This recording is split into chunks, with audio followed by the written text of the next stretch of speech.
హరే కృష్ణ గీతా గురు ఛానల్కి స్వాగతం. మనం ప్రతిరోజు వింటూ పలుకుతూ ఉన్న భగవద్గీత శ్లోకాలు ఎంత అద్భుతంగా ఉంటాయో ఎప్పుడైనా ఆలోచించారా? ఒక చిన్న శ్లోకం కానీ అందులో ఎంతో లోతైన సాత్వికత, లయ, సౌందర్యం, సంగీతం, ఛందస్సు అన్నీ ఒకే చోట ఉంటాయి. భగవద్గీతను కేవలం జ్ఞానంతో పాటు శ్రీకృష్ణుడి యొక్క అద్భుతమైన మాటలు అని ఎందుకు అంటారు ఇవాళ మనం తెలుసుకుందాము. భగవద్గీత కేవలం అక్షరాలే కాదు, భావ నిర్మాణం కూడా. భగవద్గీతలో ప్రతి శ్లోకం ఒక మెయిన్ మోడల్గా ఉంటుంది, ఒక సమస్యకు పరిష్కారం లాంటిది. ప్రతి శ్లోకంలో ఈ 3 భాగాలు దాగి ఉంటాయి. అవి ఏమిటంటే, ఉపదేశం ఉంటుంది, అంటే ముఖ్యమైన సూత్రం ఉంటుంది. కారణం లేదా సమస్య ఉంటుంది. పరిష్కారం ఉంటుంది, లేదా ఎలా పాటించాలో కూడా ఉంటుంది. భగవద్గీత శ్లోకాలు ఒక పద్ధతిలాగా ఇలా డిజైన్ చేశారు.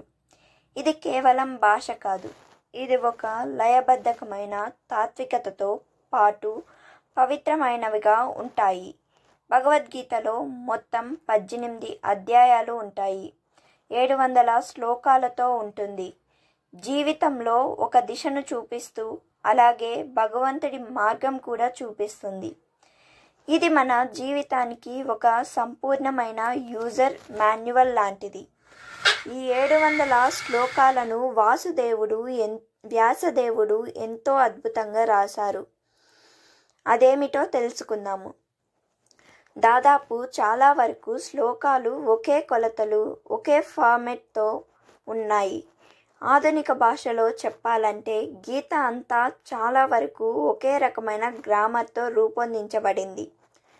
మన దృష్టి పెట్టవలసిన అద్భుతమైన విషయం ఏమిటంటే, 700 శ్లోకాల్లో దాదాపు అన్నీ అనుష్టుప్ ఛందస్సులోనే ఉన్నాయి. అసలు ఛందస్సు అంటే ఏమిటి? మనకు సినిమాల్లో పాటలకు సంగీతం అంటే రిథం ఎలా, బీట్ ఎలాగో సంస్కృత భాషకు ఛందస్సు అలాంటిది.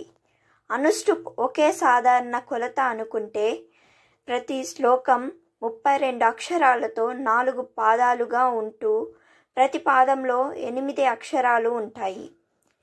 ఈ ఛందస్సు 32 అక్షరాల కొలత వేదకాలం వంటిది.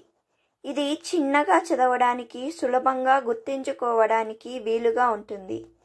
కృష్ణుడు తన లోతైన జ్ఞానాన్ని అత్యంత సులభంగా మనకు అందించారు. అందుకే భగవద్గీతను పాడుతుంటే ఒకే శాంతి, స్థిరత్వం లభిస్తుంది. ఛందస్సు అంటే కేవలం రైమ్ కాదు, అది శబ్దతత్వం. ఒక శ్లోకంలో ప్రతి అక్షరం లఘు లేదా గురు అనే పద్ధతిలో ఉంటుంది. ఈ లఘువు, గురువు క్రమం వల్ల మనం వింటూనే ఒక రసానుభూతి ఉంటుంది. ఇది ఒక సంగీత స్కేల్ లాంటిది. ఉదాహరణకు ఈ అత్యంత ప్రసిద్ధి శ్లోకంలో ఒకటి చూద్దాం. కర్మణ్యేవా ధికారస్తే. ఇందులో 8 అక్షరాలు ఉన్నాయి కదా. కర్మణ్యేవా ధికారస్తే, ఇందులో 8 అక్షరాలు ఉన్నాయి. ఇలాగే 4 పాదాలు కూడా ఉంటాయి. మా ఫలేషు కదాచన, మా ఫలేషు కదాచన, ఇందులో కూడా 8 అక్షరాలు ఉన్నాయి. మా కర్మ ఫలేహే తుర్బుర్, అలాగే ఇందులో కూడా 8 అక్షరాలు ఉన్నాయి. మాతే సంగో స్వకర్మణి, ఇలా ప్రతి పాదంలో 8 అక్షరాలు అంటే మొత్తం 32 అక్షరాలు ఉన్నాయి. ఇది అనుష్టుప్ ఛందస్సు. అనుష్టుప్ని ఎంచుకోవడానికి ప్రధాన కారణాలు ఏమిటంటే జ్ఞాపక శక్తి. ఇదే సులభంగా గుర్తుంచుకునేలా ఉంటుంది. అక్షరాలు తక్కువ, లయ స్థిరంగా ఉంటుంది. గురువు చెప్పగానే శిష్యుడు పదే పదే జపిస్తూ గుర్తుంచుకోగలిగేలా ఈ డిజైన్ ఉంటుందన్నమాట. వేదాల నుండి పుట్టినాయి. ఛందస్సు పలికినప్పుడు ఒక ప్రత్యేకమైన శ్రద్ధ, కంపనం విడుదలవుతుంది. ఇది మన మనసును స్థిరపరుస్తుంది, ధ్యానానికి అనుకూలంగా మారుస్తుంది. ఇది వేగంగాను, నెమ్మదిగాను పలకవచ్చు. ఎవరైనా ఎప్పుడైనా పలకడానికి వీలుగా ఉండే క్రమంలో ఉంటుంది. భగవద్గీత జ్ఞానాన్ని కేవలం పండితులకే కాక సాధారణ మానవులందరికీ అందించాలని ఈ సరళమైన శక్తివంతమైన ఛందస్సుతో తెలుపబడింది. భగవద్గీత మొత్తం ఒకే రకంగా అంటే ఒకే ఛందస్సులో ఉందా అంటే లేదు. కొన్ని చోట్ల వ్యాసమూర్తి ఛందస్సు మార్చారు. ముఖ్యంగా 11వ అధ్యాయం విశ్వరూప సందర్శన యోగంలో ఆ అధ్యాయంలో కృష్ణుని విశ్వరూపం యొక్క గొప్పతనం, భయంకరమైన శక్తి వర్ణించబడుతుంది. అక్కడ భావం చాలా గంభీరంగా విస్తృతంగా ఉంటుంది. అందుకే అక్కడక్కడ త్రిష్ణుశ్చవ ఛందస్సు వాడబడింది. ఇందులో అక్షరాలు సంఖ్య మారుతుంది. అలాగే అనే ఇంకొక ఛందస్సు కూడా వాడబడింది. ఛందస్సులు వాడడం వలన శ్లోకం సాధారణ మాట కాదని, ఏదో మనకి సంబంధం లేని విషయం అనే భావన సామాన్యులకు అనిపిస్తుంది. కానీ అది నిజం కాదు. మనకు ఇంకా సులభతరం చేయడమే ఈ గ్రామర్ యొక్క ఉద్దేశం. సంస్కృతంలో 2 పదాలు కలిసినప్పుడు వాటి మధ్య ఉండే అక్షరాలు మారిపోవడం లేదా కలిసిపోవడాన్ని సంధి అంటారు. మనకు భగవద్గీతలో ఇలాంటివి చాలా కనిపిస్తాయి. ఉదాహరణకు మాతే సంగో స్వకర్మణి అనే వాక్యాన్ని తీసుకుందాము. నిజానికి ఇందులో 3 వేరు పదాలు ఉన్నాయి. సంగ ప్లస్ తు ప్లస్ అకర్మణి. ఈ మూడు పదాలను విడదీసి చదివితే లయపోతుంది, పఠనం కష్టమవుతుంది. సంధి నియమం ప్రకారం కలిపితే అది సంగోస్త్వకర్మణిగా మారుతుంది.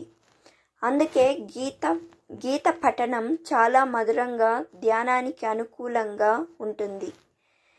భగవద్గీత శ్లోకాలు కేవలం వాక్యాలు కాదు, అవి కృష్ణుని స్వరం యొక్క స్వస్వరూపం అని. అవి ఛందస్సుతో నడుస్తాయి, భావంతో ఊపిరి పీలుస్తాయి, మనసులో జ్ఞానాన్ని వెలిగిస్తాయి. అందుకే భగవద్గీత శ్లోకం ఒకటి కూడా ఎప్పుడూ బోరుగా అనిపించదు. ప్రతి మాటలో ఒక సత్యం, ప్రతి లయలో ఒక శక్తి ఉంటుంది. ఇక నుండి మనం భగవద్గీత శ్లోకాన్ని విన్నప్పుడు ఆలయను గమనించుదాము. దానిలో దాగి ఉన్న అర్థాన్ని అర్థం చేసుకుందాము. అదే అసలు భగవద్గీత అనుభూతి. మనం ప్రతిరోజు కనీసం ఒక శ్లోకాన్ని చదువుదాము. ఛందస్సు గురించి మీ అభిప్రాయాలను కామెంట్లో పంచుకోండి. హరే కృష్ణ. భగవద్గీత 7వ అధ్యాయం 3వ శ్లోకంలో శ్రీకృష్ణ భగవానుడు ఈ విధంగా చెబుతున్నారు. మనుష్యానం సహస్రేషు కచ్చిద్యత్తతి సిద్ధయే యథాయత్తాపమాపి సిద్ధానం కచ్చిన్మాం వేత్తి తత్వథా. భగవద్గీత 14వ అధ్యాయం 8వ శ్లోకంలో శ్రీకృష్ణ భగవానుడు తమో గుణం గురించి ఈ విధంగా వివరిస్తున్నారు. తమస్త్వజ్ఞానం జ్ఞానజం విద్ధి మోహనం సర్వదేహినాం ప్రమాదాలస్య నిద్రాభిః తన్నిబధ్నాతి భారత. జన్మ కర్మ చే మే దివ్యం ఏవం ఏ వేది తక్వా దేహం పునర్జన్మ నైతి మామోతి. సో అర్జున, హరే కృష్ణ. కృష్ణం వందే జగద్గురుం.